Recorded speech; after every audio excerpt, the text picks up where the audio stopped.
Саламатсыз ба, құрметті оқушылар. Бүгінгі сабақта бізде бірінші, екінші және үшінші турда болатын Айқанат олимпиадасының сұрақтары, сол сұрақтармен танысатын боламыз және де сол форматпен жұмыс істейтін боламыз. Сіздің мысалы қандай келешекте қандай сұрақтар болатынын сол көруіңіз үшін.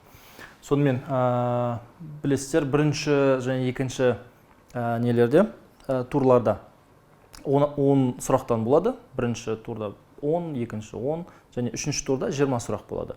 Сол сұрақтар сіздің мектеп бағдарламасы бойынша сұралатын болады. Сіз 9 және 10 сыныптар мысалы сол бағдарламаға сай сұрақтар келеді, сол тақырыптар келеді. Мысалы зат есім, сын есім дегендей, мысалы жақсы жетістіктер, инфинитив, керунди сияқтылар, шақтар, tenses. Сол сұрақтарды біз тақырыпта сұраймыз, бірақ сұрау тәсілі бізде сәл өзгеше. Өзгеше бізде көбінесе ол қисын логикаға бағынған, логикаға негізделген сұрақтар болады. Сол түрінде болады форматта. Сонымен солармен таныса кетейік. Бірінші, бізде мына жерде байқаған шығарсыздар, левелдар бар. Яғни мына сұрақтар левелға, яғни деңгейге бөлінген А, Б, С деген. Яғни бірінші левел ең оңай сұрақтар. Оны көбінесе сәл-пәл білетін, ағылшынша білетін оқушылар мынаны оңайлықпен шеше алады. Бірақ тақырыпты білгенімен логикасы қаншалықты дұрыс жұмыс істейді, қаншалықты терең ойлана біледі, соның бәрін анықтайтын сұрақтар болады. А деңгей болғанымен сәл қиындау болады. Және Б деңгейі болады, және С деңгейі. Б деңгейі орта деңгейдегі сұрақтар, және С деңгейі ең қиын сұрақтар. Оны ең жақсы білетін, терең білетін, нелерді жақсы сезетін, тілді жақсы сезетін оқушылар ғана жауап бере алады.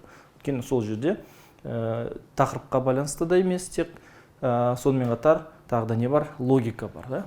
Сонымен бірінші А левелға жататын мынадай формат бар. Complete the compound adjective. Міне, мынадай бір нәрсе беріледі. Мына форматтың аты coding, кодирование, coding. Яғни мына жерде бір сөз беріледі, far, және бірнеше аралас әріп беріледі. Мінекей, көріп тұрсыздар, оның санын санау керек біріншіден, өйткені мына жерде берілген жауаптардың арасында біреу ғана сәйкес келеді, және әріптердің санына тек қана қарамай, еще тағы да мына сөзбен қаншалықты үйлесетінін қарайсыздар. Мысалы, фа деген алысқа деген сөз білдіреді. Сонымен сәйкес келетін, үйлесетін қандай не бар? Сөз, соны табуымыз керекпіз. Сонымен қатар ол еще бізде не болу керек? Adjective, яғни сын есім. Сөйтіп санайық. 1, 2, 3, 4, 5, 6, 7, 8. 8 әріп бар, яғни мына жерде 8 әріп бар. 8 әріпті мағынасы бар, және мынаумен үйлесетін, плюс еще мағынасы да adjective, сын есім сөз табына жату керек. Соның барлық категорияны бірлестіріп табымыз керексіз. Бастайық, adjective деген сөз жоқ, оны бірден алып тастаймыз. Reaching деген сөз бар, changer деген сөз бар, urging деген сөз жоқ, hearing деген сөз бар. Сөйтіп, екі сөз, оны не үшін қойды? Мына әріптерден қандай сөздер құралады екен. Сондай сөздер құралады екен, бірақ мағынасы жоқ. Оны не үшін қояды? Оның себебі, мына нені басқа дұрыс жауаптардан шатастыру үшін. Дұрыс жауаптарды сақтап, көрсетпей, дұрыс жолдан шатастыру. Соның мақсаты сондай. Distraction дейді. Сөйтіп бізде reaching деген бар. Reaching деген жету. Бұл сын есімді білдіреді. Қойайық. Changer деген бар. Ол зат есім. Зат есім болмайды, өйткені бізде adjective сұрап тұр. Changer өзгерту, өзгертетін. Changer ол болмайды. Және hearing деген бар. Бұл сын есім. Hearing деген есту. Far hearing, far reaching. Сонымен бізде екі нұсқа бар. Екі нұсқаны қайсы дәл келеді? Санап көрейік. Мысалы, hearing деген есту. Санап көрейік. 1, 2, 3, 4, 5, 6, 7. 7 әріп бар екен. 7 әріп бар. Ал бізге керегі мына жерде берілген 8 әріп екен. 8 әріп, және сол әріптер мына сөзде болу керек.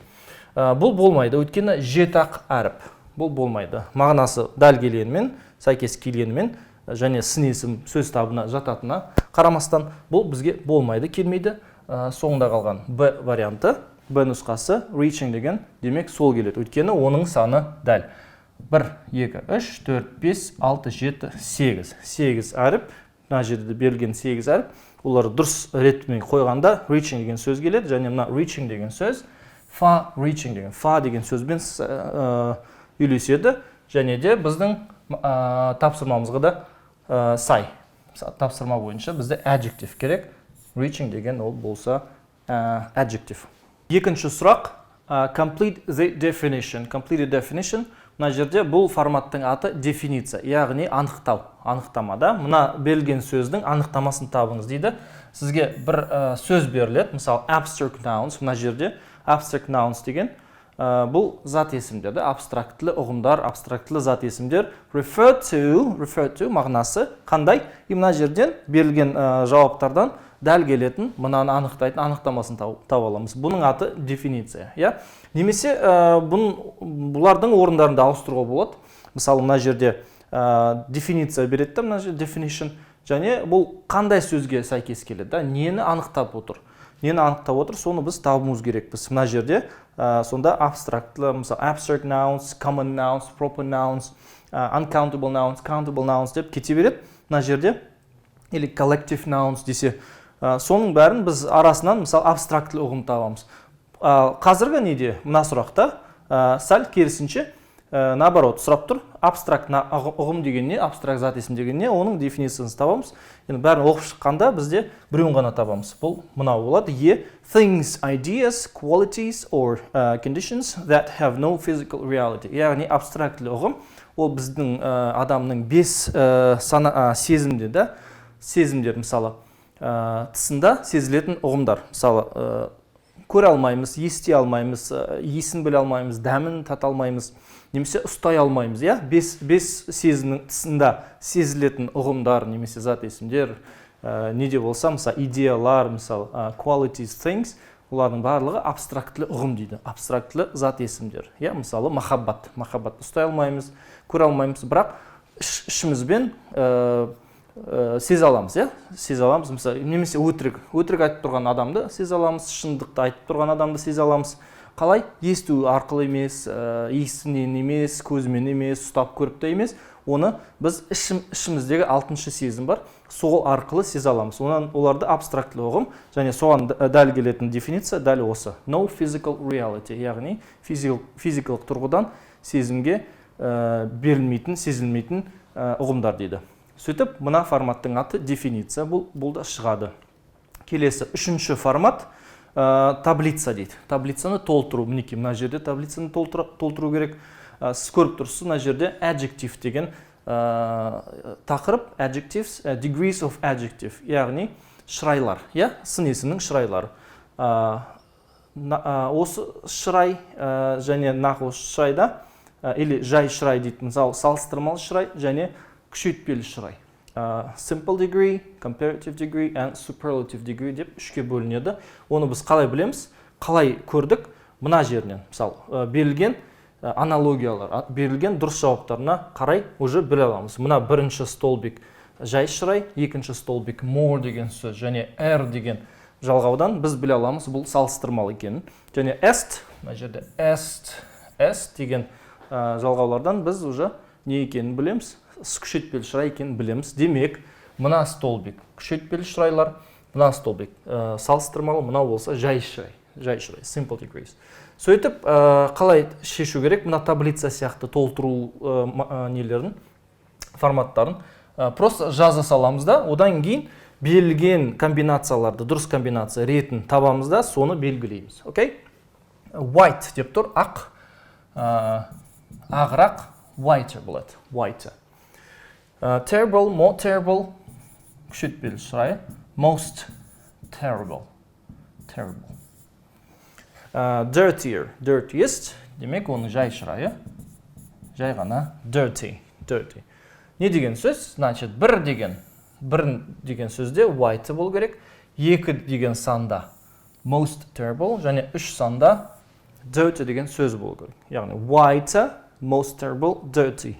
White, most terrible, dirty. Мінекей. D нұсқасын белгілейміз сонымен. Окей? Бұның аты таблица толтыру. Completion of tables. Окей? Келесі. Complete the analogy according to the given structure of an artificial language. Бұның аты аналогия.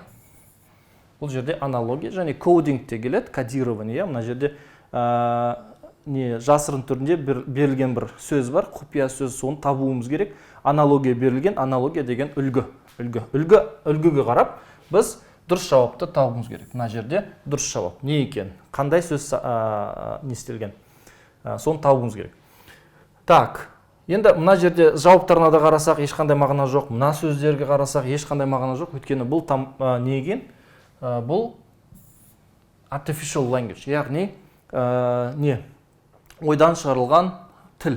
Ойдан шығарылған тіл. Ондай тіл жоқ, мүлдем жоқ. Сонымен мынаның логикасын түсініп, дұрыс жауапты табуымыз керек. Бұл сұрақтар, яғни аналогия сұрақтары, бұл формат нені анықтайды? Оқушыдағы ағылшын тіліне деген және тілдерге деген бейімділікті қаншалықты несі бар, ынтасы бар, таланты бар дегендей, және сонымен қатар логиканы да анықтайды. Яғни мына бала логикасы қалай, логиканы қолдана ала ма деген сөз. Екі нәрсені анықтайтын сұрақ, аналогия форматы. Сөйтіп, мына жерде мынаны көрсетіп қойын. Мына дахи, хенус тең болады, қосқанда тең болады ханис. Демек, мына ханис деген сөз, мына екі сөздің қосындысынан шыққан. Бір логикасын табуымыз керек. Осы екеуін қосқанда ханис деген шықты. Біз мына жерде қандай таныс әріптерді белгілі бір орындарына қарай, ретіне қарай бір логика табуымыз керек. Мен көріп тұрмын, мінекей мына жерде х, мына жерде х деп тұр, Мына екеу, значит, екеу мына х мынаған берілген деген сөз. Екінші сөз сөзден басталады, бірінші әріп. Одан кейін екінші әріп а, бірінші сөздің екінші әріпі екен. Мына жерде екінші, мына жерде екінші, бұлай. Үшінші н, қайтадан екінші әріптің үшінші әріпі. Бұлай. Түсініңіз логиканы. Бұл логика. Бұны табуымыз керексіз, көріп, бір нәрсе қылып көруіңіз керексіз. Яғни мына жерде бір-бірлеп ретіменен по очереди ауысып беріп тұрады екен әріптерін, сонымен жаңа сөз шығады. Мына жерде I әрпі, бұл уже бірінші әріптің төртінші әрпі. Мінекей, мынау төрт, мынау да төрт, бірақ қазір кімнің кезегі? Мынаның кезегі, сондықтан соның әрпін алдық. Мінекей, I. Және Z, соңғы Z, мына екінші сөздің Z-сы. Сөйтіп, екеуін былай ауысып беріп тұрған әріптерді біз жаңа сөз шығарамыз, ханис деген сөз. Дәл осы логикамен мына сөзден де жаңа сөз шығара аламыз және берілген жауаптардан таба аламыз. Енді мына жерде қараңыздар, бұл аналогияға үлгі. Соған қарап, қай сөздің бірінші әріпімен басталды, екінші сөзбен, мына жерде H, мына жерде H, значит, демек, мына жерде тоже мынаның несін C деп әріпін жазамыз, бастаймыз. Мынау берді, бірінші әріпін, екінші әріпін, бірінші сөздің екінші әріпі береді. Мінекей мынау. Бұлай болады. U. Үшінші әрпін мынау береді. P. Төртінші әрпін мынау төртінші береді. K. Және бесінші әрпін мынадағы әріп береді. Мынадағы сөз береді. Окей? Сөйтіп, куб кима, суп кима, кип кима, цуп кима, әйтеуір мағынасы бір нәрсе шықты. Дәл бірақ осы әріптердің несі Е нұсқасында тұр екен, реті. Сол ретті, сол вариантты біз таңдауымыз керек. Окей? Яғни мына сөздердің несіне қарасақ, бұл artificial language, ондай сөздер жоқ, ондай тілдер жоқ, бірақ аналогия қарап біз мына сөздің жаңа үйреніп жатқан тіліміздің логикасын түсінуге көмектесетін несін, қабілетті анықтайтын сұрақ. Окей? Келесі. 5. Predicative structure, past continuous tense. Бұл структура деген формат. Яғни сіздерге структура беріледі, мынадай структура беріледі. Сол не екен, қандай ұғымға, қандай грамматикалық ұғымға, тақырыпқа байланысты ненің структурасы екен, сіз ажыратуыңыз керексіз. Немесе олардың орындарын ауыстырып, атын береді, мысалы мына жерде ат беріп тұр. Past continuous tense, соның структурасын табыңыз деп тұр. Значит, мына сөздің структурасын табамыз. Енді past continuous tense бізде білесіздер, көмекші сөздер was, were, өткен созылмалы шақ, иә, өткен созылмалы шақ деген қазақшасы past continuous tense, was, were, plus етістіктің төртінші формасы, яғни ing. ing деген бізде төртінші форма, бізде ол present ресми аты, present participle.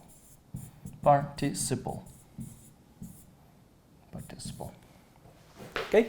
Present participle was, were, plus v verb with ing ending, which is called present participle tense. Осы формат, осы структура қай жерде бар? Мінекей. Was, were, plus verb ing, ing-дің аты да present participle. Демек, осыны таңдаймыз. Okay? Бұл структура. Бұлай сұрайды, немесе бұлай сұрайды. Орындарын ауыстыруға да болады. Структура деген формат. Келесі, алтыншы, бізге не береді? Осындай бір сурет береді. Сол суреттегі не көріп тұрмыз? Я, соның несі? Description болады. Description. Соны табуымыз керекпіз. Description, describe what, is about what, or where can we see this sign? Қай жерде көруіміз мүмкін? Мынадай нені, знакты. Мысалы, мына жерде деп тұр, car closed. Мысалы, қай жерде? Аэропортта ма, паркта ма, далада көшеде ма, бір неде ма, ғимараттың ішінде ма, мектепте ма, қай жерде көруіміз мүмкін? Соның бәрін біз өзіміз түсініп анықтауымыз керекпіз. Okay? Park closed from sunset to sunrise. Яғни парк жабық. Қашаннан бастап? From sunset, күн батқаннан күн шыққанға дейін. To sunrise.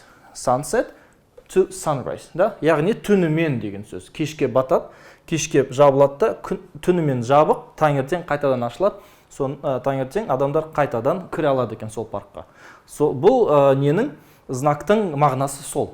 Біз білесіздер, знактардың несі ерекшелігі, олар қысқа нұсқа жазылады. Қысқа нұсқа кейде мүлдем әріптер сөздер болмайды, тек қана бір сурет болады. Мысалы, адам жүріп баратқан адам, пешеход, мысалы, мына жерде пешеход өтеді деген сөз. Немесе көзілдірік, демек көзілдікті көзі көрмейтін адамдар болуы мүмкін деген сөз.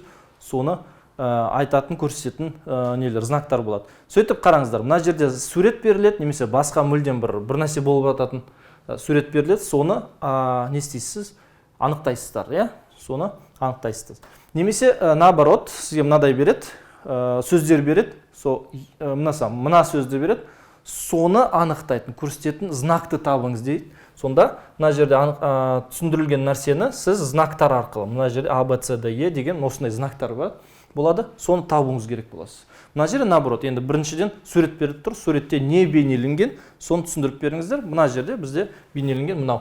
It indicates that you can't enter the park at night. You can't enter the park at night. Яғни түнімен. Кешке жабылады ғой. Значит, демек түнімен ол жабық тұрады, сондықтан сіз сол паркке кіре алмайсыздар. It indicates, ол көрсетіп тұр, that you cannot enter. Значит, мынадай нәрсені белгілейсіздер. Бұл суретті сұрақтар, формат, сурет беріледі, бейнелеу береді. Сол бейнеленген нәрсені анықтайсыздар. Немесе анықталған нәрсені бейнелеу керек. Фантазияға байланысты. Қаншалықты сіз дұрыс түсініп тұрсыз бейнеленген нәрсені. Келесі. Жетінші сұрақ, modal verb, модальды етістіктер.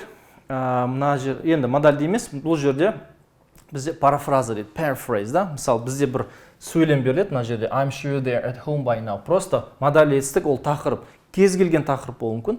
Просто сіз берілген нені, сөзді басқа сөзбен, басқашалап түсіндіруіңіз керексіз. Дәл соған ұқсас, немесе ең жақын, ең ұқсас мағынаны табуыңыз керек. Сөйтіп, мына жерде бізде просто модальды етістік тап болды. Модальды етістік деген тақырып. Бұл обязательно модальды болу қажет емес. Просто мына сұрақта үлгі ретінде модальды етістік беріп тұр. Бірақ мына форматтың аты парафраза, парафраза, басқаша сөзбен, өз сөзімізбен не істеп түсіндіруіміз керекпіз, жеткізуіміз керек. Мысалы, I'm sure they are at home. Мінекей, қара сөзбен белгіленген А деген бар сөз. I'm sure they are at home by now. Олар үйде екеніне мен сенімдімін, да, үйде екеніне сенімдімін. Яғни олар 100% сенімді. Модальды етістіктердің мынадай тақырыбы бар. Possibility and probability. 100% модальды етістіктер. Егер сенімді болсақ, must деген модальды етістік қолданылады. Ал егер 50%, сенімсіз болсақ, немесе сенімді болсақ, бұл мүмкін, болмауы мүмкін, точно білмейміз, нақты емес, 50%. Ол кезде ол can, may, немесе олардың өткен шақтары could, might деген модалитеттер қолданылады, окей? Тағы да мысалы не бар? 90%, 75% дегендер, яғни 50 мен 100-дің арасындағы пайыздар бар.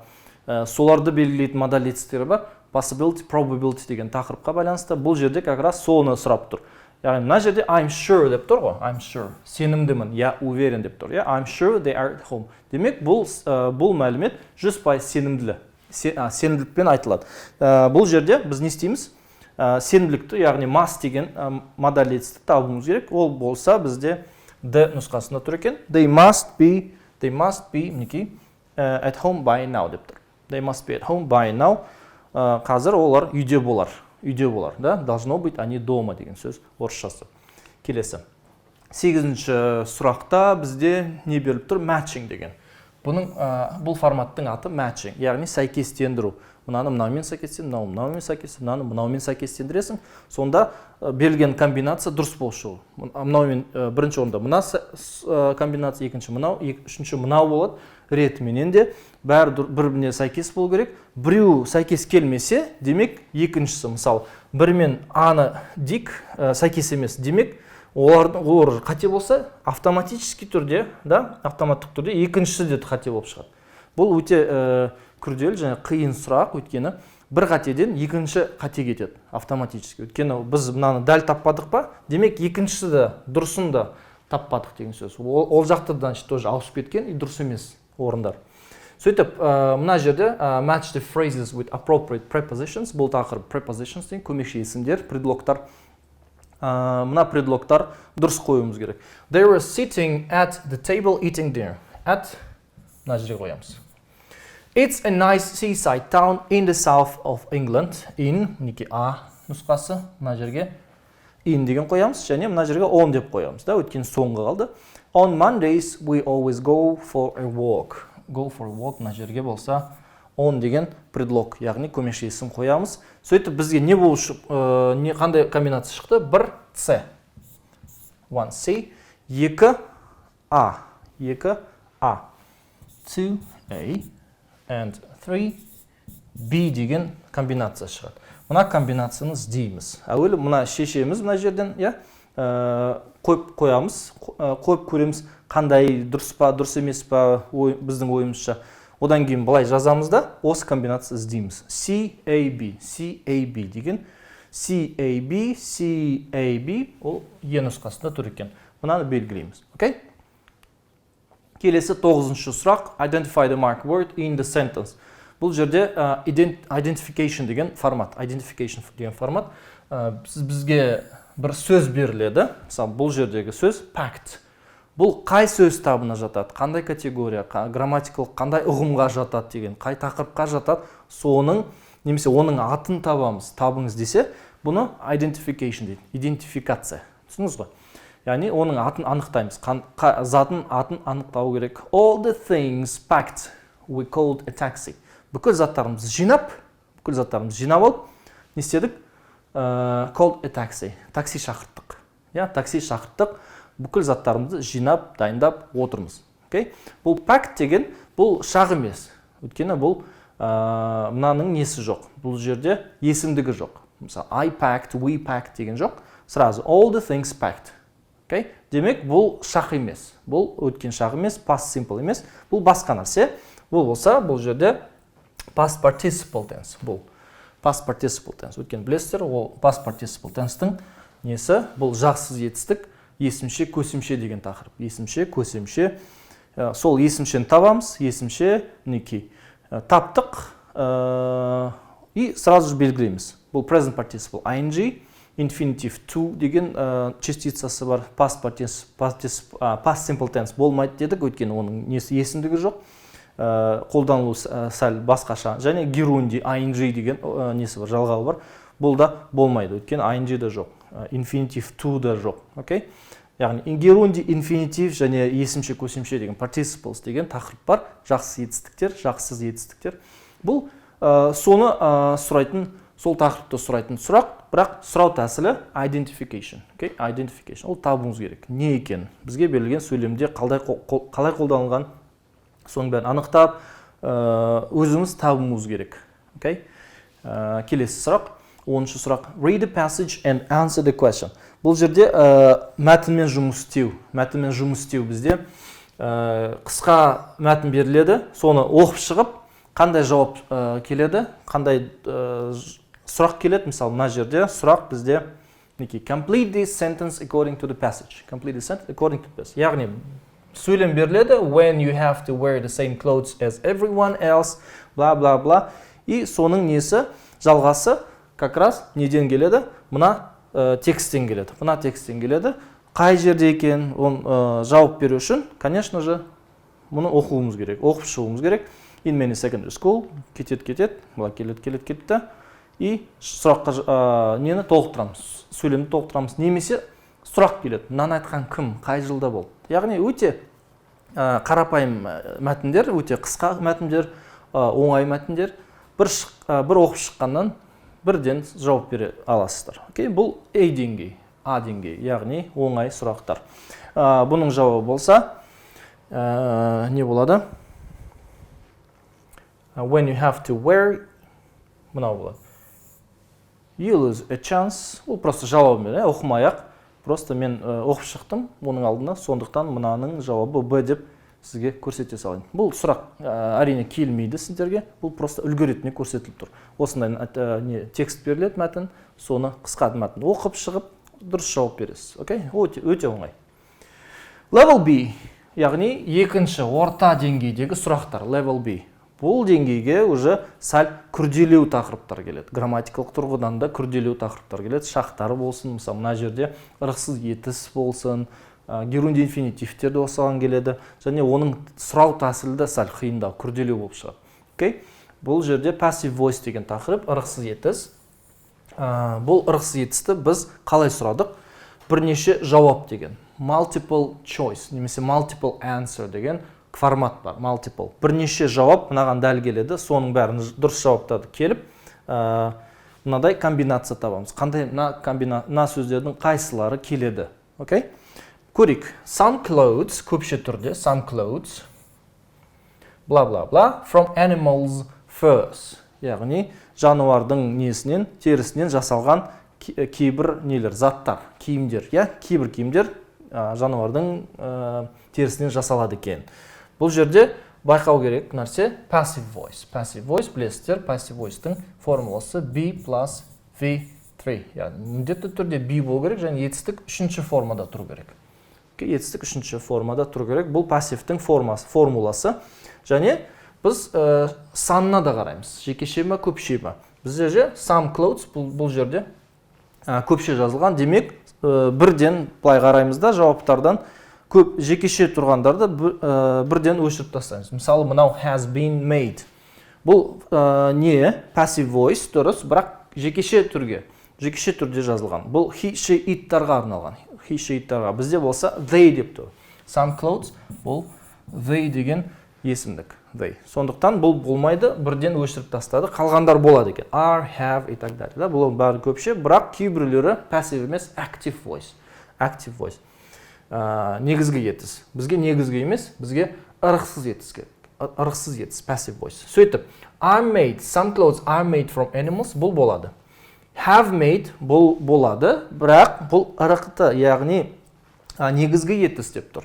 Сондықтан бұл жауапты өшіріп тастаймыз. Бұл ырықсыз етіс емес. Were making, бұл да past continuous tense, бірақ active voice-та жазылған. Мынау да present perfect active voice. Make, active voice, present simple active voice болмайды. Are making, present continuous active болмайды. Were made болады. Бұл passive voice өткен шақ. Past simple passive. Сондықтан мұнаны да белгілейміз.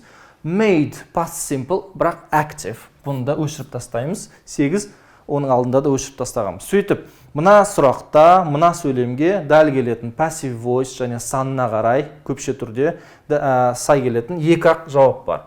1 and 6. Осындай нұсқаны іздеуіміз керек.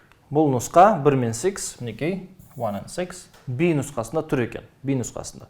Бұл сұрақтарда қиын нәрсе мынадай, мынаны тапқаннан кейін кейбіреулері ойлайды. Мысалы, мынау да болуы мүмкін ғой.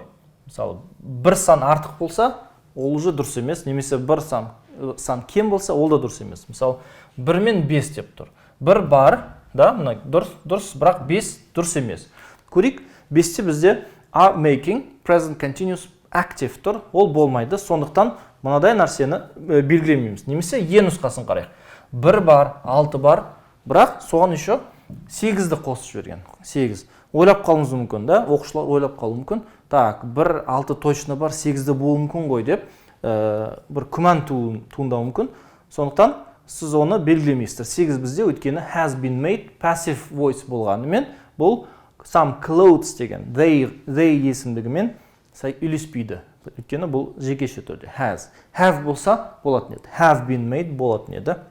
Бірақ has болмайды. Сондықтан мына нұсқаны шатастыру үшін берген. Шатастыру үшін берген. Шатаспай дәл нақты сенімді жауап беріңіз. Мынау точно болады, мынау точно болмайды деген. Сонымен 1 мен 6 ғана дәл келеді. Келесі сұрақ 12. Here are phrases translated from Navi language. Here are phrases translated from Navi language. Бұл форматтың аты не? Artificial language. Artificial language. Яғни ойдан шығарылған тіл. Ойдан шығарылған тіл. Мынадай, мысалы, мына жерде Navi language деген білесіздер, Аватар фильміндегі Пандора деген планета болады. Сол жерде тұратын тұрғындардың несі? Тілі. Navi language деген. Яғни бұл бізге мүлдем белгісіз тіл, білмейміз, қалай жұмыс істейтін структурасын, синтаксисін білмейміз, морфологиясын білмейміз, сөз қорын білмейміз, я. Мысалы, қандай жалғаулар бар, сөздердің орындары, үстеу қай жерде тұрады, есімдік қай жерде тұрады, етістік қай жерде тұрады, кімнен кейін тұрады деген сөз, соны біз білмейміз, бірақ бізге ағылшын тіліне негізделіп, мысалы, we speak Navi деген ағылшын тіліне негізделіп, сонымен мынаны екеуін салыстырып, Navi тілін бір заңдылықты табуымыз керек. Бұл жерде екі нәрсе анықтайтын сұрақ, мынадай сұрақтар. Бірінші, ағылшын тілінің грамматикасын қаншалықты білетінімізді, және қаншалықты, бұл бірінші нәрсе. Екінші нәрсе, қаншалықты біз мұқият көре аламыз. Қаншалықты мұқият, детальдер көре аламыз. Мысалы, we speak болса, мына жерде he speaks деп тұр. He speaks, яғни сының да несі бар, Navi'да бір несі бар, аналогиясы бар. Сонда табуымыз керек. Бұл внимательность, қаншалықты мұқият екенімізді. Және үшінші, логика. Әрине логика. Бұл мына жерде тұрса, мына логиканы, жаңа тілдегі логика былай болуы мүмкін, басқаша, орындары басқаша болуы мүмкін, соңында, ортасында, басында дегендей. Соның бәрін біз көруіміз керек. Мынаны анықтайтын, үш нәрсені анықтайтын формат artificial language. Мысалы, I play Navi деп тұр. We speak Navi. Мысалы, Navi келеді. Плхе не екенін білмейміз, айой не екенін білмейміз, пока что білмейміз. Бұл логика. Екінші подсказка береді, мысалы 3 подсказка берілген. 1, 2, 3, бізге көмекші ретінде берілген. По небин плтхени. Қараңыздар, мына жерде по небин плтхени. He speaks fast. He speaks fast. Жаңадан пайда болған сөздер he және fast. Екеу ұқсаған сөздер speak. Демек, мына жерде плтхе и мына жерде плтхени екеуде speak дегенді білдіреді, бірақ мына жерде не бар? Ни деген жалғау бар екен. Ни, ол бізде мына speakстар. Мына speak болса, we speak, he, she тағы speaks. Демек, ни Navi тілінде с, яғни жекеше түрдегі нелердің, етістіктердің жалғауы. S, he speaks, she speaks, it speaks дегенде. Окей? Соны таптық. Демек, мына по деген he деген сөз білдіреді. He и мына жердегі пылтхен таптық қой. Демек, ой, we деген сөз білдіреді. Яғни бұл ағылшын тілі сияқты жұмыс істейді екен. Бірінші сөйлем, бірінші неден басталады? Есімдіктен басталады екен. Окей? Және мына Navi деген, демек, не? Newin бұл fast деген сөз. Нені байқадыңыздар? Етістік пылтхени, speaks. Оның алдында тұрған Newin деген үстеу. Демек, Navi тілінде үстеулер етістіктің алдында тұрады. Ағылшын тілінде мысалы мүлдем наоборот, әуелі етістік келеді, одан кейін істеу келеді. Демек, бұның структурасы сәл басқаша, өзгеше екен, орындары ауысып тұрады. Үшінші подсказка бізге не берілген? П деген берілген, най омумени. Омумени, мына жерде не деген берілген. И мағынасы да she doesn't know us. She берілген does. Яғни мына не деген мына s. Does немесе knows да. Knows болса, мына жерде тұратын еді не. Бірақ бізде негатив болған үшін doesn't know s мына жерге тұрған. Не омумени деген не? Know деген сөз демек. Өйткені не мен етістік бірге қосылады екен. П деген біз білеміз уже есімдік екен. Бұл she. Поға ұқсайды П. He, she деген сөз. Окей? Демек бұл she. Не қалды? Know және as қалды. Know және as. Know біз таптық омумени. Мына най деген не екен? Най частица not екен. Болымсыз не? Not деген сөз екен. Частица. Най, not. Ол ең алдында тұрады. Даже етістіктің алдында да тұрады екен. Най деген сөз. Және as бұл I-O-ing. Неге ұқсайды? I-O. I-O. I-O-ing. We болса I-O. I-O-ing деген as. Бізге. Бізді деген сөз. Окей? Соның бәрін ескере отырып, бір логика шығарып, мына жаңа тілдің логикасын шығарып, it is not Ava деген сөйлемді табуымыз керек. It is not Ava. Мынаның бәрін іздеп табамыз. Олның несі? T, nine, nani, Ava. T деген it. It is not Ava. Okay? Nai деген not. На деген is. Ni is. Екеуде is. Ava, Ava. Сөйтіп, мынадай жауап шығады. Окей? Шатаспауымыз керек. Мысалы, қалғандар бәрі шатастыратын нелер өте, мысалы, детальдерге мұқият болуыңыз керек. Келесі, 13 completed dialogue. Бұл диалог. Кәдімгі диалог, бір диалог беріледі. Мысалы, не туралы? Ғазиз, мен бұл картаны қарадым. Әлемдегі нелер, мысалы, мұнайды да, мұнайдың нелері картасын көрдім. Мен де көрдім. Және сені ең көп таңғалдырған нәрсе не дейді сол картада. И Марат соған жауап береді. Ғазиз сол жауапқа мынадай реакция көрсетеді. Oh, I hadn't realized that either. Онда байқамаппын дейді. Яғни мына жерде қараңыздар, hadn't realized past perfect tense. Білесіздер, past perfect tense ол қандай кездер қолданылады? Егер мынау past perfect болса, ол неден бұрын орын алады? Past simple'дан. Яғни past simple'дың алдында. Past simple, мына жерде past simple бір нәрсе болады да, оның алдында past perfect қолданды. Болып қалды деген сөз. Одан бұрын болып қалды. Оның алдында болып қалды деген сөз білдіретін past perfect шақ. Бұл жерде past perfect болса, демек мына сөйлемде past simple болу керек. Окей? Яғни бұның аты, бұл тақырыптың аты нелердің шақтардың қиысуы. Sequence of tenses. Шақтардың қиысуы. Соның бәрін ескере отырып, плюс еще логиканы да ескере отырып, мына тематикаға байланысты. Тематикадан тыс болмау керек. Соның бәрін ескере отырып, бір нәрсе жауап табуымыз керек. Жауабы да мынау болады. The fact that Kazakhstan comes after relatively small Nigeria for oil reserves.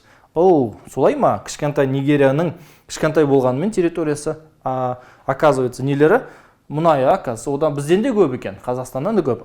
Солай ма? Мен ол байқамаппын, картаға қарап едім, бірақ байқамаппын, қазір қарадым. Сен айтқаннан кейін байқап тұрмын деген сөз. Мынау логикалық тұрғыдан сай келеді, және бұл диалогты толықтырады. Окей? Бұл кәдімгі диалог.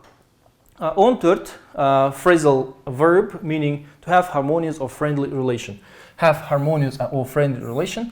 Жақсы қарым-қатынаста болу деген сөз. Және бұл форматтың аты да сканворд. Мынадай сканворд болады. Сөздер бұлай да болуы мүмкін, бұлай да болуы мүмкін, горизонталды түрде де болуы мүмкін, диагоналды түрде де бұлай да болуы мүмкін, бұлай да болуы мүмкін, бұлай да болуы мүмкін, бұлай да болуы мүмкін. Окей? Кез келген неде бағытта сөздер орналасқан, соны табуымыз керек.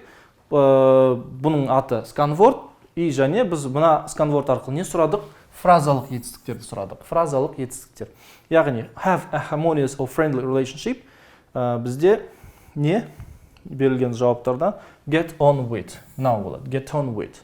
Okay? Бірақ мына сұрақтың мысалы мынаған қарамай-ақ бірден ана have harmonious relationship деген сразу бірден тапсақ та болатын еді, бірақ қиыншылығы осы соған сәйкес еще мынау да бар екен.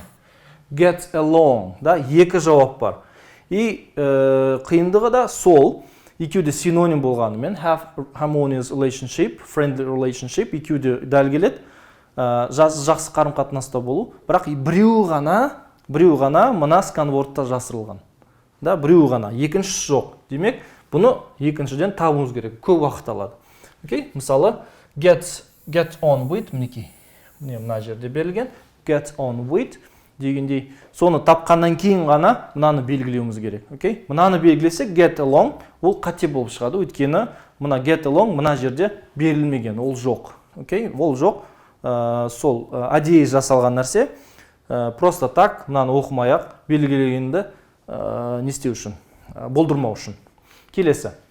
15. Incorrect use of pronouns in the paragraph. Мына жерде қатені табуымыз керек. Бұл finding mistakes деген формат. Finding mistakes. Ол қиын, өйткені бір қарағаннан, бір оқығаннан қарасақ, барлығы дұрыс қолданылған сияқты, иә? Бірақ мынау дұрыс емес. Мысалы, another деген дұрыс емес қолданылған. One of two rooms of them, бұл дұрыс, is the dining room. Сол екі комнаттың біреуі dining room, екіншісі болса sitting room деген, иә? Sitting room. Бірақ мына жерде another деген артиклді есімді қолданылған, another бұл жекешелерге байланысты, бірақ алдында еще екінші артикль the. То есть the мен n екеуі үйлеспейді. Сондықтан бұл қате қолданылған есімдік. Оны өшіріп тастаймыз, оны табамыз да. It was used incorrectly, дұрыс емес қолданылған, және оны жауаптардың арасынан белгілейміз. Another деп. Okay? Бұл кез келген тақырыпқа да мүмкін. Тек қана есімдіктер емес. Зат есім дұрыс емес қолданылған, етістіктің шағы дұрыс емес қолданылған, тағы да жақсыз етіс, мысалы герундий, немесе орны дұрыс емес қолданылған деген сөз, иә? Соны бәрін табамыз да, кез келген грамматикалық тақырып болуы мүмкін, тек қана pronoun емес. Соған дайын болыңыздар. Келесі. Level C, ең қиын нелер, деңгейдегі. Да, мысалы, ол көбінесе немен байланысты, мәтінмен байланысты. Өйткені бұл мәтіндерді дұрыс оқып, және сіздердің деңгейіңіздегі, да, то есть, яғни pre-intermediate, intermediate деңгейдегі ағылшын тілі, және сол сөздері сөз қорыңыз бай болу керек, дұрыс түсінуіңіз керексіз, және өте мынадай бір, мысалы, мына жерде берілген барлық нелер, сөйлемдер бір-біріне сәйкес, үйлесетін сияқты. Бірақ біреу ғана odds one out, яғни артық болып шығады. Яғни бүкіл нені бұзады, бүкіл логиканы бұзады. Мысалы, мына жерде a new electronic tattoo listens, сосын so the sensor loaded skin patch could use, яғни мына жерде introduction, одан екінші сөйлем, сол introduction'ның ашылуы, түсіндірілуі да не екенін мысал беріледі, мысалы for example деп тұр, detecting regular. Бірақ үшінші сөйлем, бұл мына жақсы нәрсенің татуырда, electronic tattoo'дің минусын айтады.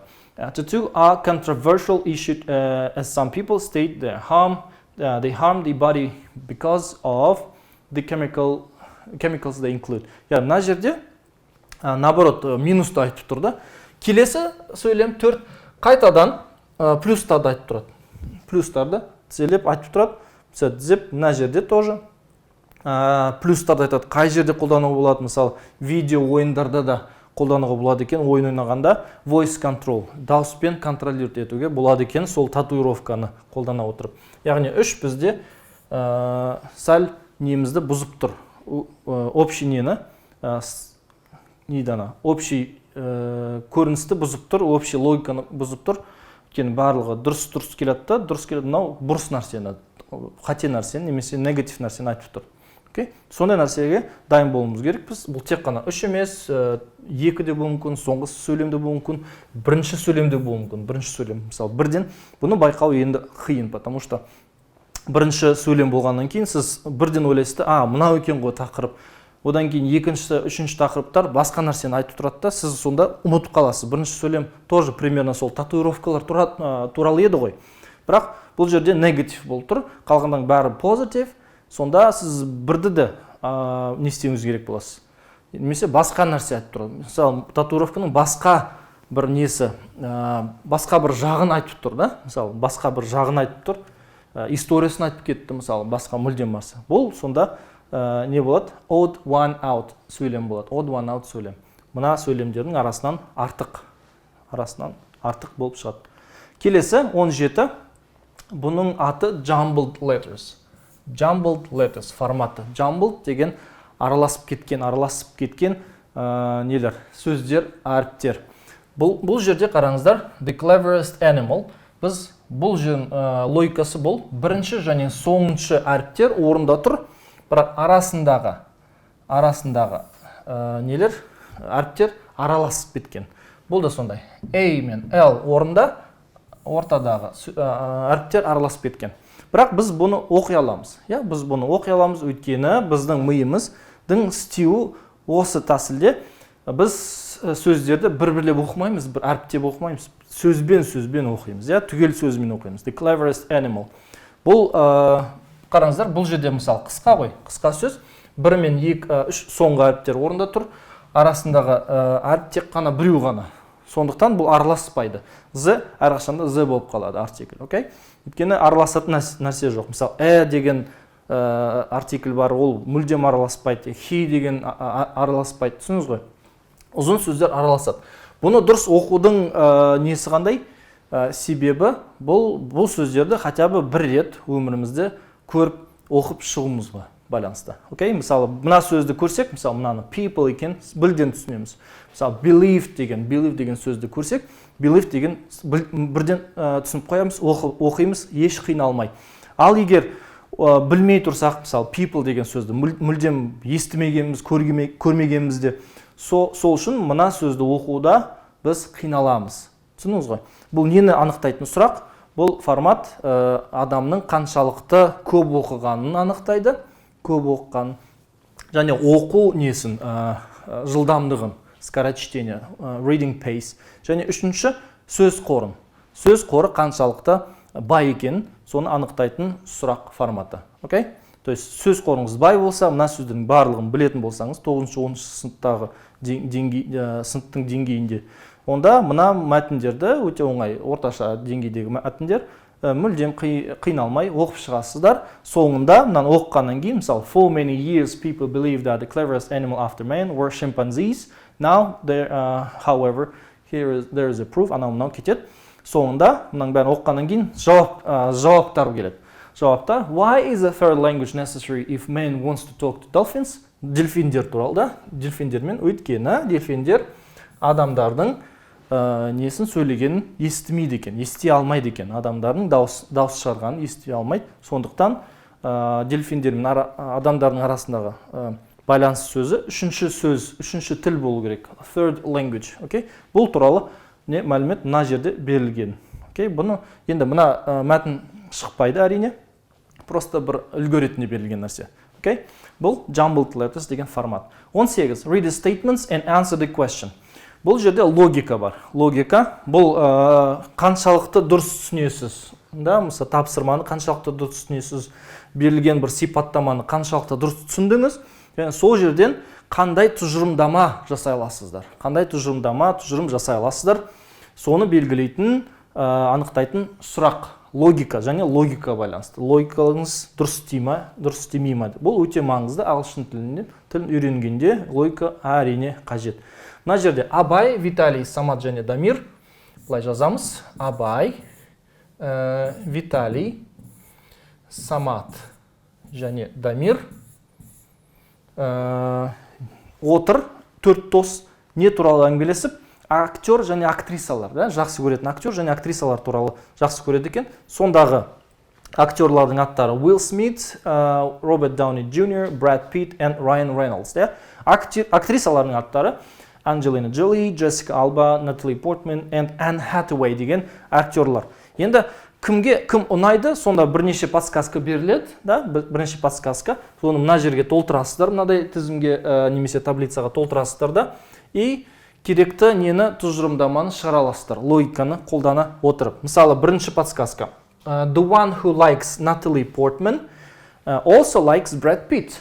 Яғни, Натали мен Наталины жақсы көретін, Бред Питті де жақсы көреді. Ер актерлардан алсақ. Екіншісі, the one who likes Robert Downey also likes Anne Hathaway. Anne Hathaway. Дамир likes Ryan Reynolds and Jessica Alba. Мінеки, бірінші подсказка, мінеки беріп тұр. Үшінші подсказка уже беріп тұр. Дамир Райан мен Джессиканы. Ryan Reynolds and Jessicаны жақсы көреді. Окей. Абай doesn't like either Angelina Jolie or Brad Pitt. Абайға Анджелина да ұнамайды, Брэд Питт та ұнамайды. Яғни Абайға Анджелина мен Брэдті өшіріп тастаймыз. Демек, Анджелина мына жерге немесе мына жерге келеді. Я? То есть Брэд Питт пен екеуі мына жерге келеді. Оны білмейміз. Не қалды бізде? Не қалды? Мысалы, Роберт Дауни қалды. И так далее. Біз мынаны не таба аламыз? Бізде подсказка толық берілмеген, қараңыздар. Мына подсказкалар бізге толық емес, сондықтан which of the following is Абай's choice? Абайдың жақсы көретіні қайсы? Уилл Смит, Натали Портман ба, или Anne Hathaway, Уилл Смит ба, или Роберт Джоуни, Натали Портман ба, Анджелина Джоли, Брэд Питт ба. Бұл и так та болмайды, өйткені Абай и так жазылған. Мінеки, Анджелина мен Брэд Питт жақсы көрмейді, бұл мына жерде берілген. Демек, бірден өшіріп тастаймыз.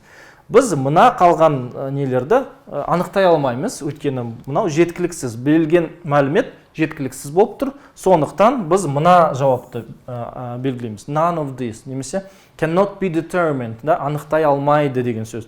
Дегенді білдіреміз, белгілейміз.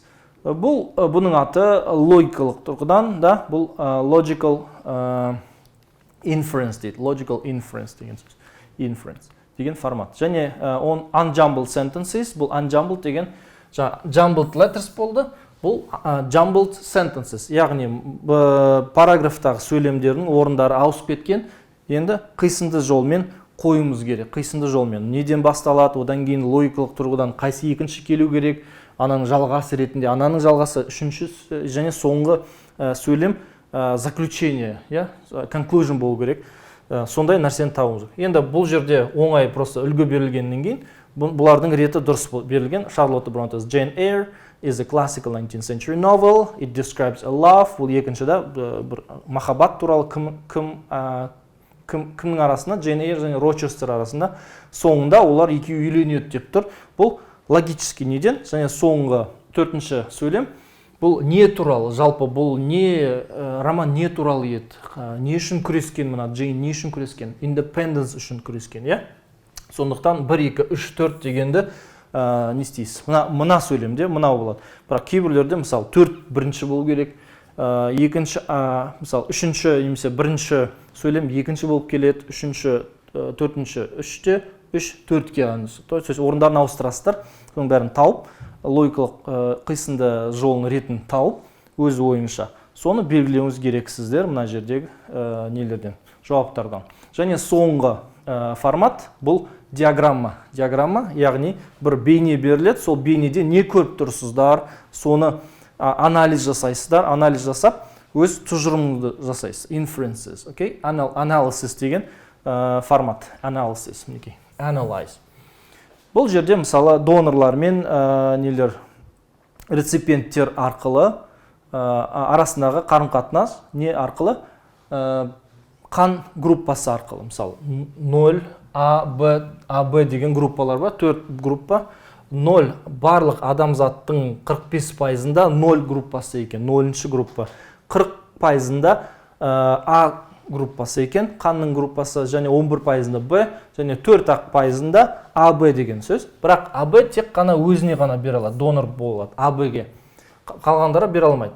Б болса тоже тек қана өзіне, А тоже тек қана өзіне бере алады, және Б-ге бере алады, АБ-ге бере алады, қараңыздар. АБ, Б болса тоже АБ-ге, және 0-дік ол да АБ-ге бере алады. Яғни мына 0 барлығына А-ға да береді, Б-ға да береді, и АБ-ге де береді, и өзіне де береді. Яғни бұл абсолюттік донор, АБ болса абсолюттік реципиент, яғни алушы, тек қана алады, басқалардан алады, оның басқалардың қаны онымен үйлеседі екен. Мына нөлдік оған ешкім бере алмайды, бірақ оның қаны басқаларға болады екен. Окей? Соның бәрін көріп, мынадай нені қысқаша бір мәлімет оқисыздар. All the sonday shows that 45% of the world population have blood A, 0, 40 A, B, and AB деп тұр. Бұл трансфузия, яғни переливание, transfusion, blood transfusion туралы мәлімет. Кім-кіммен донор, реципиент деген сөздер қолданылады. Және мынадай сұрақ келеді. What cannot be inferred from diagram? Мына диаграммадан қандай мәлімет шығара алмаймыз? Тұжырым жаса алмаймыз деген сөз. Бұл жерде жаса алмайтын сөз мынау. The percentage of people in the world with blood type 0 never changes. Яғни ол жерде мына 0-нің проценті 45%, ешқашан өзгермейді деген мәлімет беріп тұр. Біз бірақ мына диаграммадан ондай нәрсе түсіне алмаймыз, ондай тұжырым жаса алмаймыз, өйткені білесіздер, логикалық тұрғыдан ойлансақ та, бұл абсолютті нелер емес, сандар емес. Кейде 45-те 5 болады, 50% болады, кейде 40-қа түседі, жылдарға байланысты, әлемдегі өзгерістерге байланысты. Бұл да сондай нақты емес. Мысалы, кейде 5 болады, кейде 3 болады деген сөз, азайып кетеді. Бірақ примерно сол неде проценттерде соотношение тұрады, Бірақ мынада неден диаграммадан ондай мәлімет ала алмаймыз. Сондықтан сол мәлімет бізге, белгісіз болады. Сол үшін біз мұнан белгілейміз, because it cannot be inferred from the diagram. Қалғандар болады, мысалы, all blood types are at least compatible with their own blood types. То есть, мысалы, А мен үйлеседі, Аға бере алады, Сон деп тұр, 0, 0-ге береді, Б-ге береді. Бұл дұрыс, мысалы, we can infer this. Бұл диаграммадан анықталады. Сондықтан мұны белгілейміз. Бізге керегі cannot be. Ол болса D нұсқасы. Окей. The end. Сонымен мына ең көп кездесетін форматтарды көрдік, таныстық. Соған дайын болыңыздар. Мұндағы ең маңызды нәрселер бұл ағылшын тілін қайталау, грамматиканы қайталау және сөз қорыңызды байыту қайтадан. Көп кітап оқыңыздар. Жаңа көрдіңіз қанша не керек, қаншалықты маңызды екен тез оқу және ол сөздерді хотя бір рет өмірде көру деген сөз. Өйткені жаңағыдай jumbled letters деген неде нұсқа форматта оқи алмайсыздар. Өйткені ол сөзді сіз мүлдем білмейсіздер және сондықтан мәтіннің не туралы екенін де түсінбейсіздер. Түсініңіз ғой? Осындай бір форматтар сияқты. Және басқа да сөздер, мысалы, сын есім болатын, сын есім ба, емес па, coding деген, мысалы, ең біріншіде. Соны сіз бәрін не істейсіздер? Қайталайсыздар. Сонымен мен сіздермен қоштасамын, сізге сәттілік тілеймін. Қош, сау саламатта болыңыздар.